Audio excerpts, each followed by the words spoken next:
Hello, everybody. It's Eric Green again from Tax Rep Network. And what I'm going to be doing in this week's podcast is how to get rid of a tax lien. This is an issue that comes up frequently because the tax lien, um, even though initially it's less destructive than the tax levy, a tax levy is, of course, where the government goes and actually seizes a taxpayer's stuff. The tax lien is merely notice that is put on record that the taxpayer owes money to the government. The problem is that tax lien is very destructive, and in some ways even more destructive than the levy. The levy hurts immediately because it grabs what you have. The lien is going to do a number of things. It is going to put other creditors on notice. It is going to damage the taxpayer's credit score. Roughly about 120 points are going to come off immediately. And that lien is going to make it almost impossible to access credit. So it really boxes the taxpayers in. And so what do you do about it? How do you get rid of this? And we get these calls constantly. I need to get rid of the lien. Can you get rid of the lien? All right. So that's what we're going to cover today. Now, if you're unfamiliar with me, I'm Eric Green from Green and Sklar's. We're a boutique tax firm in Connecticut and New York. I am the founder of TAXREPLLC, which is a consulting and coaching program for accountants and lawyers to learn to represent taxpayers before the IRS. And this is my weekly podcast, the Tax Rep Network. What else would you want to know about me very quickly? I'm the author of the Accountant's Guide to IRS Collection. I was the creator of the CCH IRS Representation Training Program. I am a past chair of the Connecticut Tax Bar. I'm a past chair of the American Bar Tax Section's Closely Held Businesses Committee, and I'm a fellow of the American College of Tax Counsel. So before we get into the liens, I just want to show you this. If you're watching this in YouTube, I want to show you the statistic about why collection is the hottest area right now in tax. Okay, and if you're looking at this, what you'll see is the ever-increasing number of accounts in the IRS Collection Division inventory.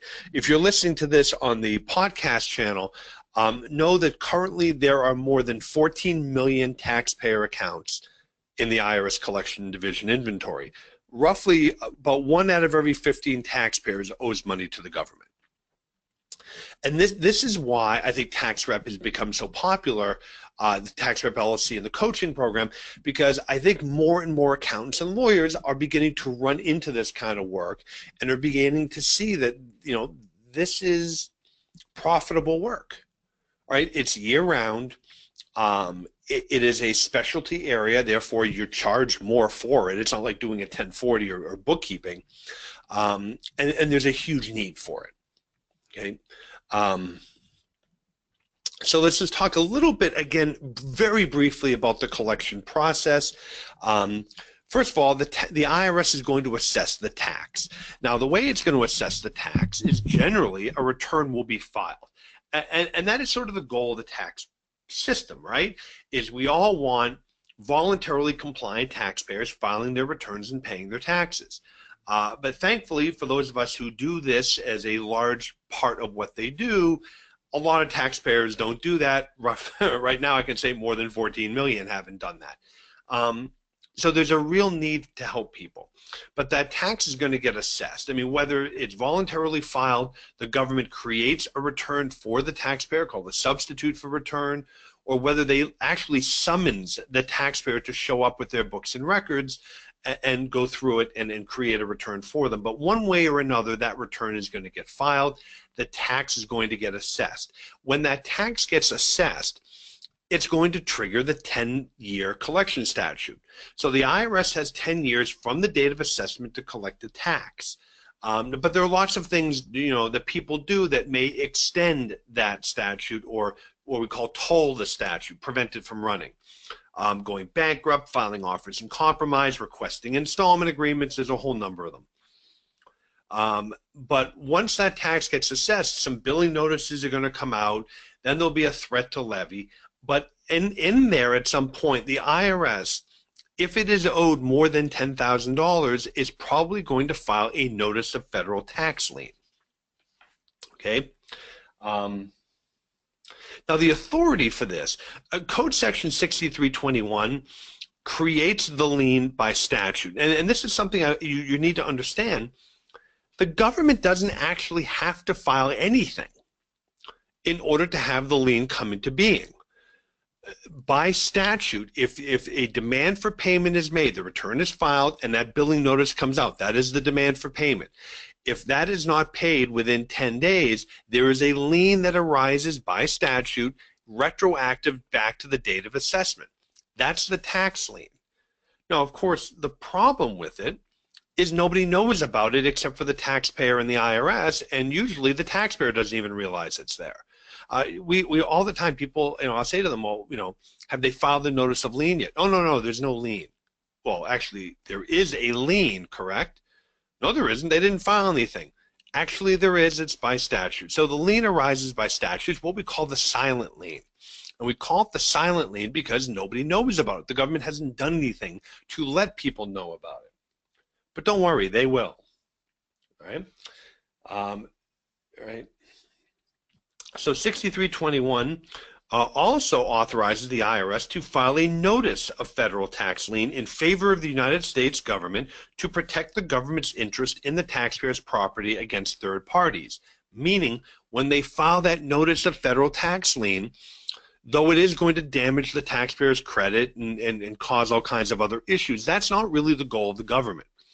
The goal of the government is to make sure that third-party creditors who might lend money to the taxpayer or think they might foreclose on the taxpayer's assets need to know that the government is owed money. And one of the other things I want to dispel, one of the big misunderstandings, is people believe that tax lien is number one. In other words, the tax lien comes, it hopscotches everything else. It is now in first position. The government is the number one creditor, and all life comes to an end. That's not true. Not at all. What happens is, just like any creditor, that notice of federal tax lien gets filed. It just goes in line along with everything else. So for instance, if I own a home and I have a mortgage and then I run up a tax debt, the tax lien is behind the bank. The bank is in first position. Now the IRS could try to foreclose and take the house, but the bank is going to get paid first because the bank is in first position. And the reason I point this out to you is when you're dealing with your clients and this issue comes up of their borrowing money, usually from family. Always advise the client, say, look, mom and dad are lending you the money, we should do a note, all right? And you should agree and file, sign a security interest, and they should file a UCC1, Uniform Commercial Code 1, which goes on record that they have a security interest in the assets. And the child will look horrified. The parents will, no, we trust Junior. It has nothing to do with trust. It does two things. One is it protects mom and dad's loan. If Junior doesn't pay the sales tax or the payroll tax or his own income tax, or he gets sued by a client, it happens. Now he has a creditor in first place, and it's a friendly creditor. I'll tell you a story. I had a client. The client owned, it was a trucking business. It wasn't actually a trucking business, but for purposes of this, it was a trucking business. Owned a bunch of trucks. Those trucks were valuable, worth about $250,000 at the time. Didn't pay the sales tax, didn't pay the payroll tax. The government comes in, it's an IRS revenue officer, the trucks, and we show that they're fully secured up to $450,000. We file, basically what I did is we file for, I have the creditors, it's his wife, who lent him the money. I said, the wife is the first security holder. And the revenue officer said, that's baloney. That's a fraud, that's a sham. Call him, he talks to the wife's attorney sends over the security agreement, the UCC filing, and we do a title search and she's in first position. Okay? Send that over to the revenue officer in the lien unit, basically saying she's foreclosing, she's taking the property. All right, it's called the secured party sale. He hasn't paid. She is literally going to foreclose and take the trucks. and the lien unit comes back and says, we want to see proof that she actually loaned the money. Call up, sure enough, the attorney faxes over to me the wire transfers and the cashier's checks equaling the $450,000. I send it over to the lien unit. Lien unit called me back and said, okay, let her take the trucks. They're hers.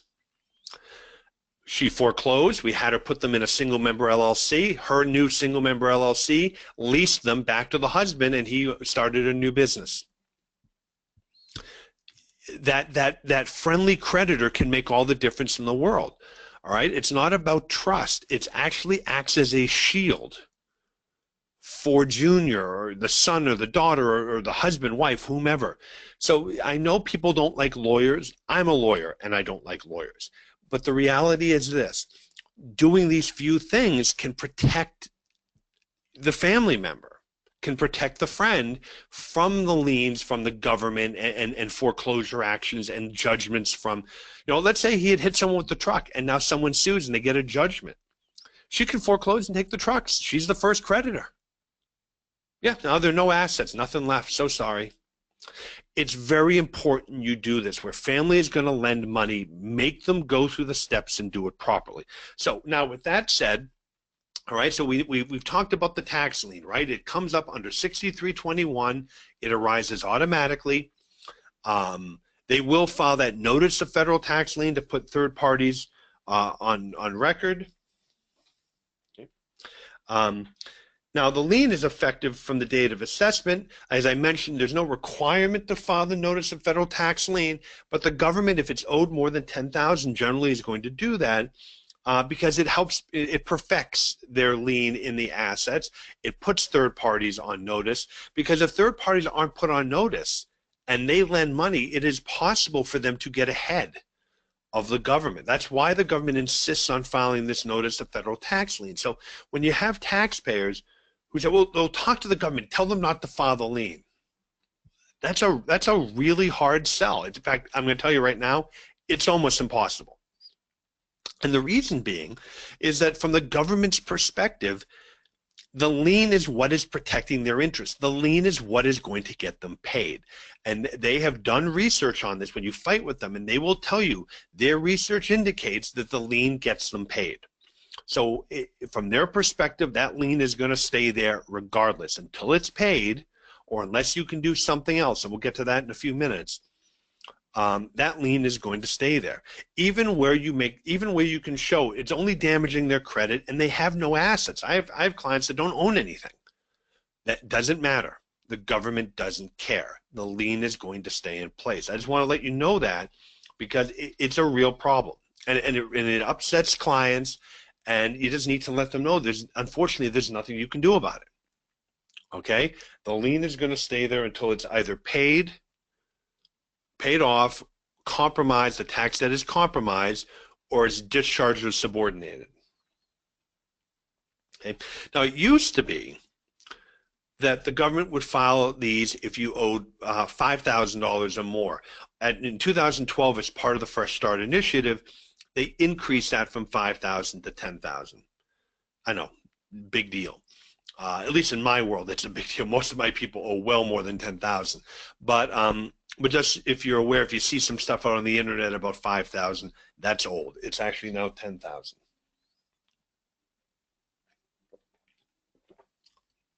Okay.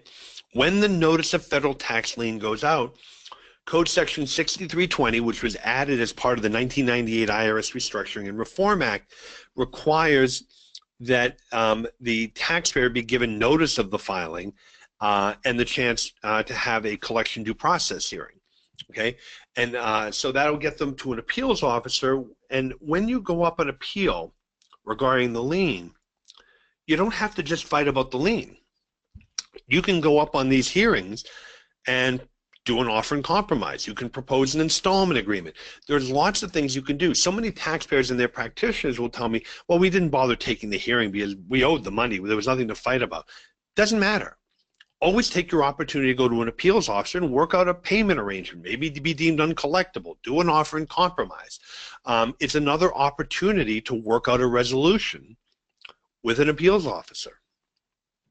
The other things I wanted to let you know about is that notice of federal tax lien is going to be filed in the land records where the taxpayer resides, even if they don't own the home, as well as the Secretary of the State and usually the town clerk in the town where the person lives or where the business is located, because those are the places that creditors will generally check.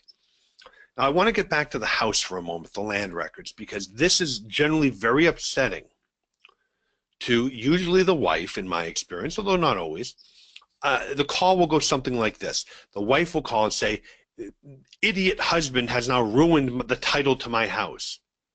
I'll say, well, I don't understand how. It's my house, it's always been my house, and they've now gone and filed a lien. Okay, they filed a lien, but they filed it in his name and social security number, correct? If you look at it. Yeah, that's right. Okay. That doesn't impact your title, unless the house is in his name. No, it's not. It's always been in mine. Well, then it doesn't affect your title.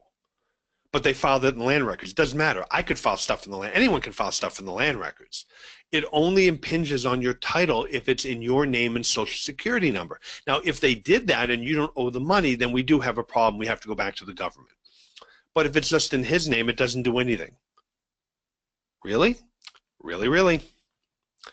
All right? So just be aware that it only, when they file the lien, it impacts anything in the name and ID number of who owes the money that the lien is on. So if the house is owned by the other spouse, it does not impact their title. Okay?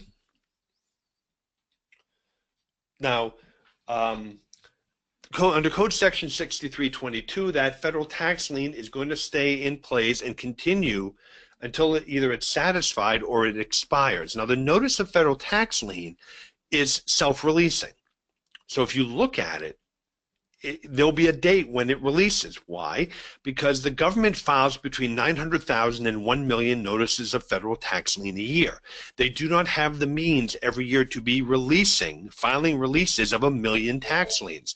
So the liens on their face self-release once that date comes and goes if it's not refiled.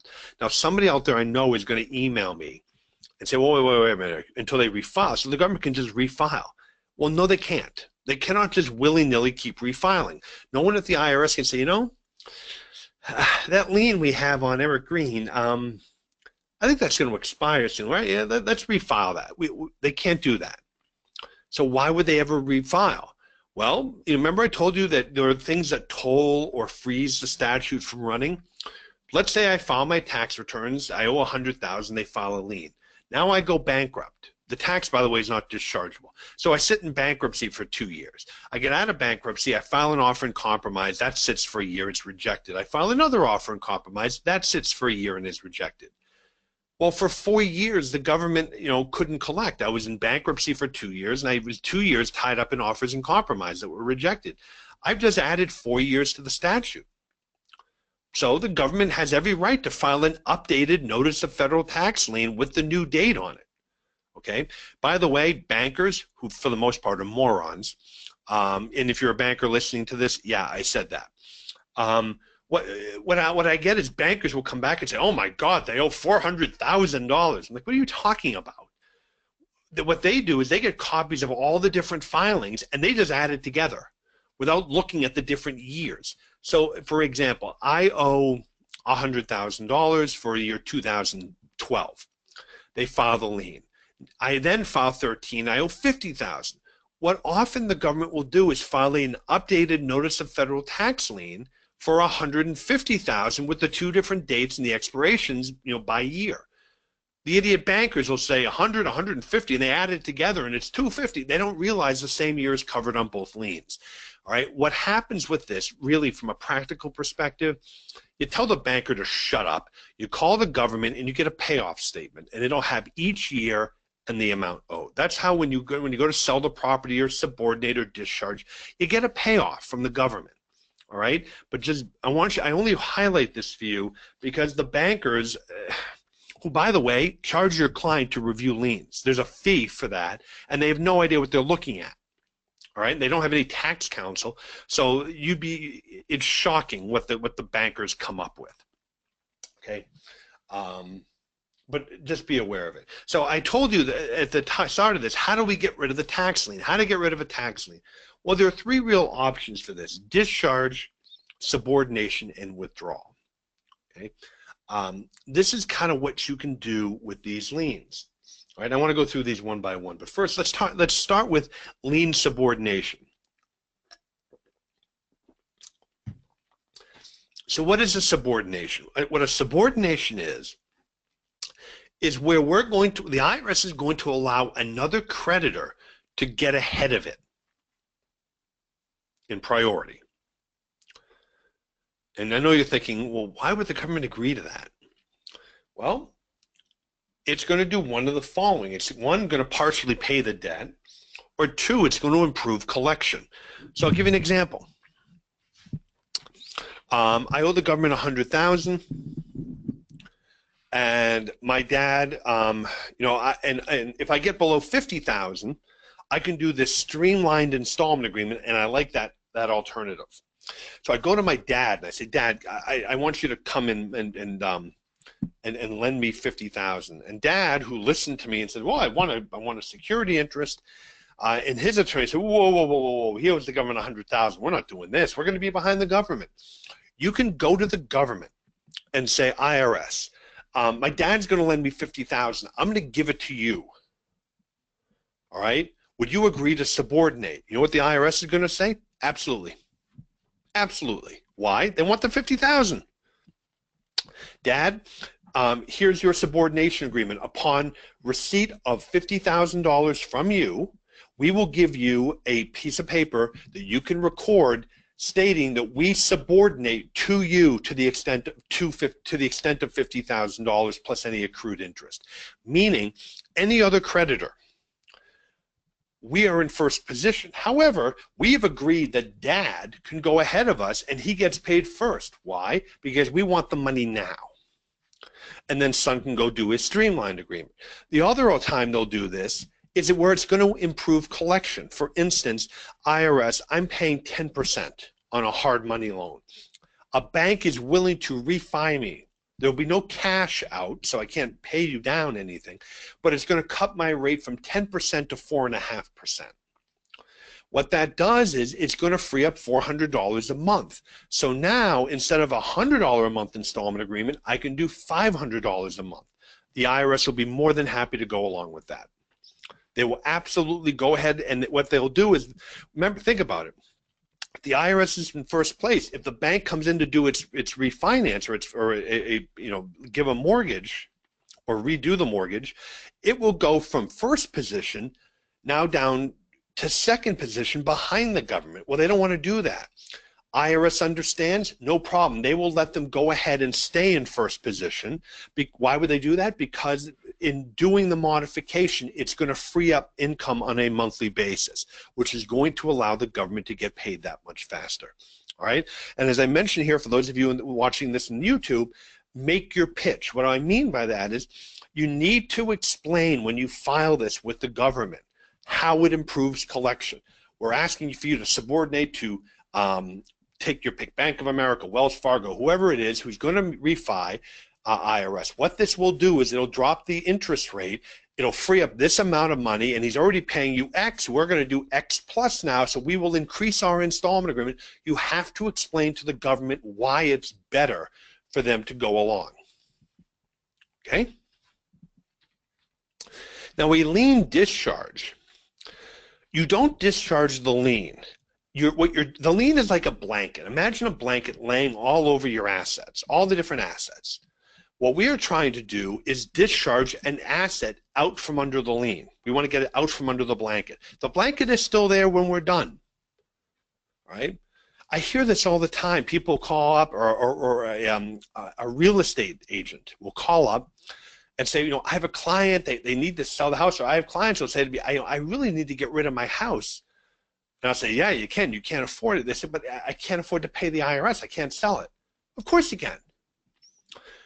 When it comes to discharge, the government is going to step into the shoes of the taxpayer, meaning they want to get whatever the taxpayer would get up to what they're owed. All right, so let's go through three different scenarios. All right, scenario number one. All right, the government's going to get full pay.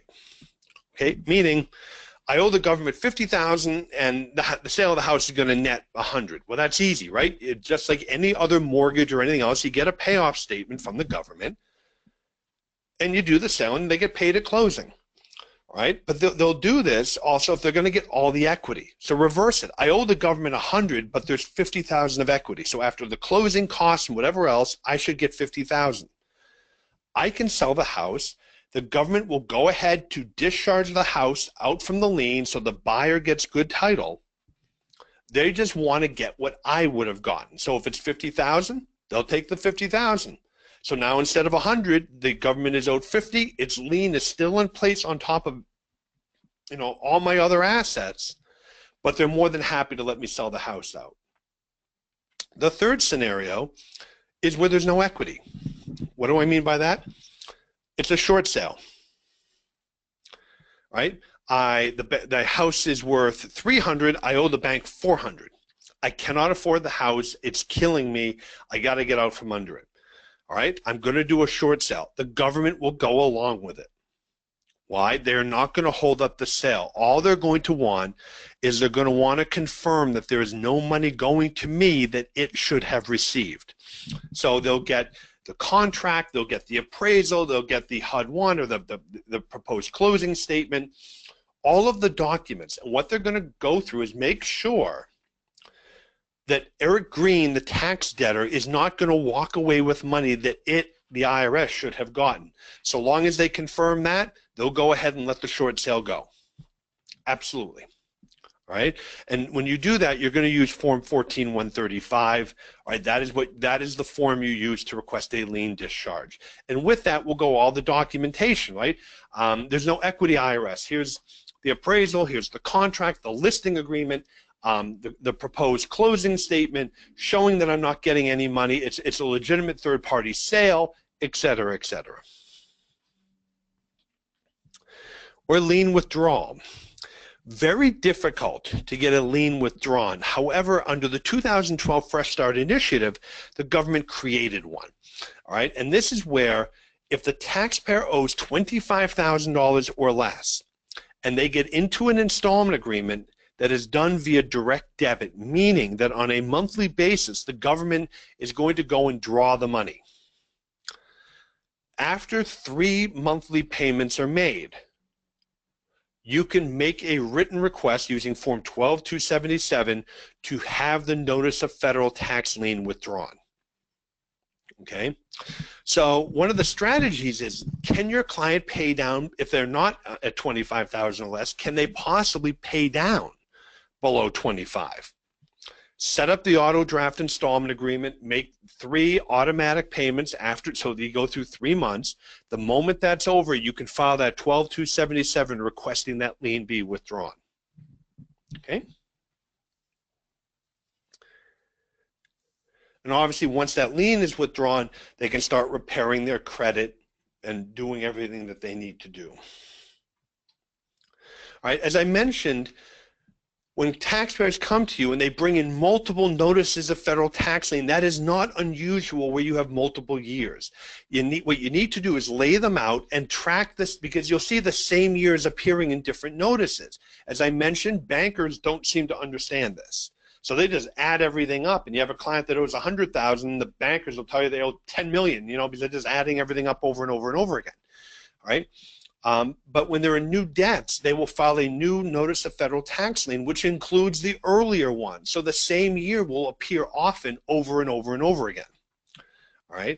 This is not uncommon when you have people who have multiple years or many years of tax problems and tax years that are owed for. All right. The other thing I wanted to remind you is note that notices of federal tax lien are self-releasing. Okay. New ones may be filed if actions or activities have happened that would toll or freeze the statute, extending the statute. Right? Remember I mentioned I file it, then I go bankrupt, I'm in bankruptcy for 2 years, and I spend 2 years filing offers that are rejected. Well, I've just added 4 years. So it wouldn't be surprising for the government to file an updated notice with the new date on it. Why? Well, 4 years is pretty significant. You know, a month or two, probably wouldn't bother. You start talking about a couple years, I think the government's going to want to protect its interest. All right. Now, prior to 2012, the IRS would not withdraw liens, all right, unless they were all done or paid. Under the 2012 initiative, if you get down below that $25,000 and you're making your monthly payments through an installment agreement through auto draft, after 3 payments, you can request the lien be withdrawn. That is done with Form 12277. So I hope you found this week's podcast somewhat enlightening. All right, tax liens don't have to be, they're very destructive, but they don't have to be. There are things that you can do to deal with it. One of the other things, by the way, if you have older individuals, right, reverse mortgage.